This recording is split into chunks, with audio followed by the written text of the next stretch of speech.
yards or more. 9. 9. Through 2 weeks of 2025, there were 31. 31. And then today, they were made field goals. And then today, in the last 2 minutes, we had the New York Jets and the Philadelphia Eagles talking about that in situations where the game is on the line. Right here, a chance right now to take the lead. It is blocked.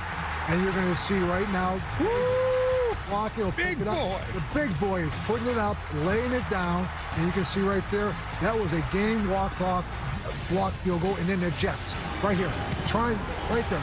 They're going to go ahead. Tampa Bay's going to go ahead for it by 9 points, seal the game. But no, Will McDonald's going to block it, pick it up, and score. And now the Jets have a lead, again, with less than 2 minutes to play in the game.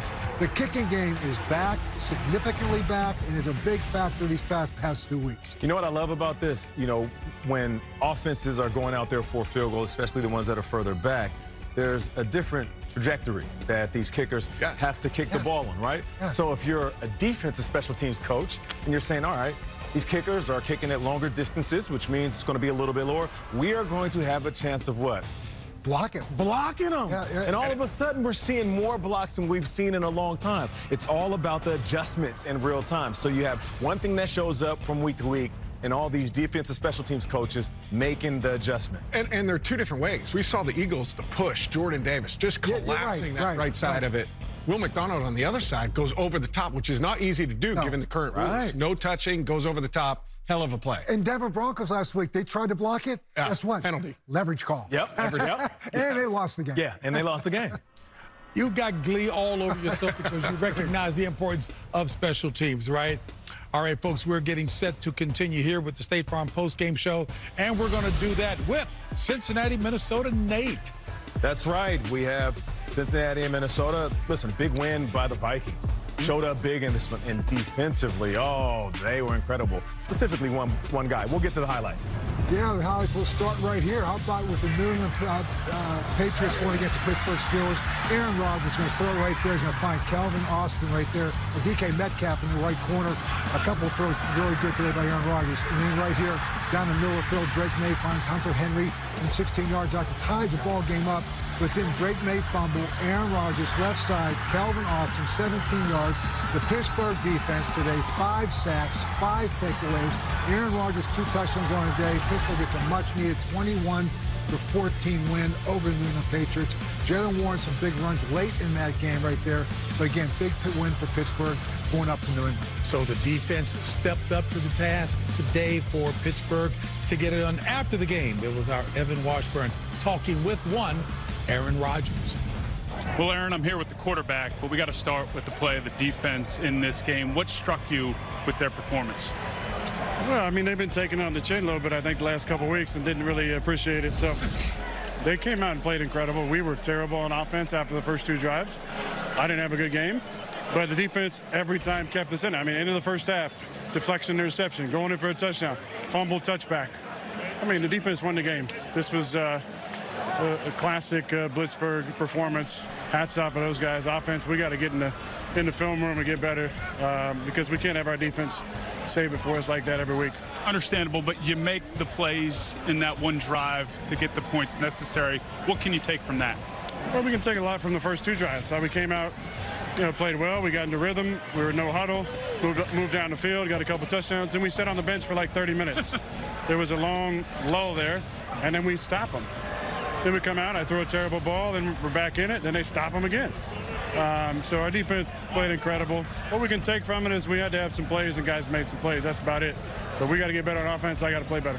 Lastly, you moved to 4th. You passed Brett Favre. I know it's about the team in the moment right now, but what does that mean to you? It means I'm old. I've been playing a long time. Enjoy Ireland. I will. Thank you. All right, now to more highlights. We have Aaron Rodgers' old squad, the Packers, up against the Browns, one of the best offenses versus one of the best defenses. We have Quinshon Judkins. He gets in, 1-yard touchdown. And then the Packers having a chance to take the lead. It is blocked. A lot of blocks today. So that was with 2 seconds left. And then we have Andre Smith, 55 yards for the game-winning field goal. And it is the Browns that upset the Green Bay Packers in this one. Shout out to the Browns defense. They held strong all game long and then gave their offense an opportunity to win the game late in this one. It's the Browns with a victory over the Packers. All right, let's keep these highlights going. We have the Bengals and the Vikings, battle of the backup quarterbacks. Jake Browning, Carson Wentz. All right, it's all about who will make plays and who will make mistakes. There's a mistake by Jake Browning. We have an intercepted ball by Isaiah Rodgers. You're going to hear his name over and over and over again. He had himself a day. This right here is 87 yards to the house, a pick six. But my man was not done. Second quarter, less than 2 minutes to go. It is peanut punched out by who? Isaiah Rodgers. He picks it up, scoop and score to the crib by himself. He is the first player in Vikings history with 2 defensive TDs. He had 2 defensive TDs and 2 punch-outs in this game. The Vikings all over the Bengals in this one, 48-10. Matt Ryan's kids are asking now, can they execute the punch-out in their play? I don't know if they can do that. I don't know. Hey, but after the game, it was Tracy Wolfson with Isaiah Rodgers. Welcome to Minnesota, Isaiah. You surely made your welcome known. I mean, 2 defensive touchdowns, 2 forced fumbles. Did you know that you were the first in the NFL to ever do that? Yeah, I just found out when they put it on the Jumbotron, but I think the only thing that matters, just got to keep going and keep stacking the days. That's true, but when you're in a zone like that, describe it for us. Just living in the moment, like these are the type of moments you dream of, and you know, I'm just happy to put on for my city and put on for the little guys like me out there who never thought they could make it this far in life, and just keep going. Which football do you keep out of all those 4? I kept the first one. I gave the second one to my defensive back coach DJ, so I told him I was going to bring him the ball back.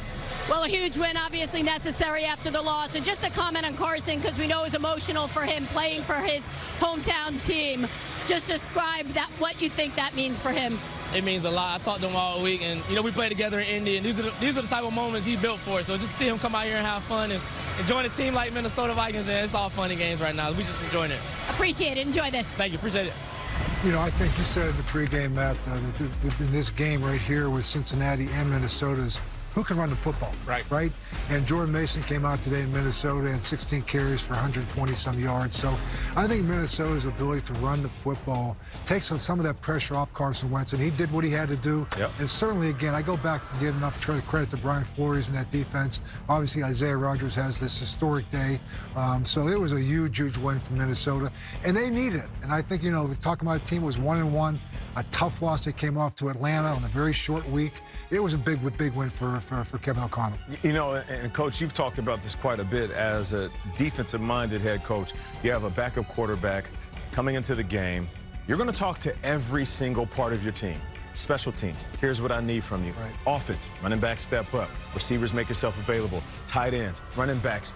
When you're out in the field, you need your quarterback to give you that dump off, be there for him. Yeah. Then on the defense side of the ball, I've been in those meetings where the defensive coach would come in to the team meeting and specifically talk to our defense and say, listen, we got a backup quarterback in. I'm going to need you guys to make plays. And that's exactly what this Vikings defense did all game long. Yeah, and you talk about posturing in the NFC North.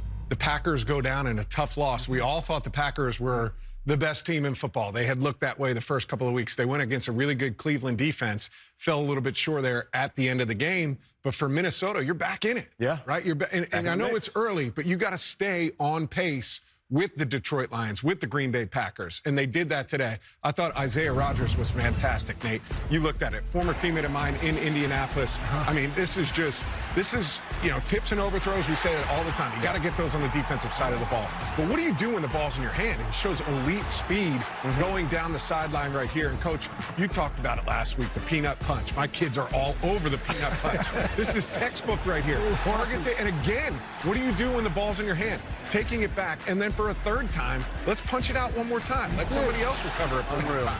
Unbelievable performance from the defense. But this is what you need.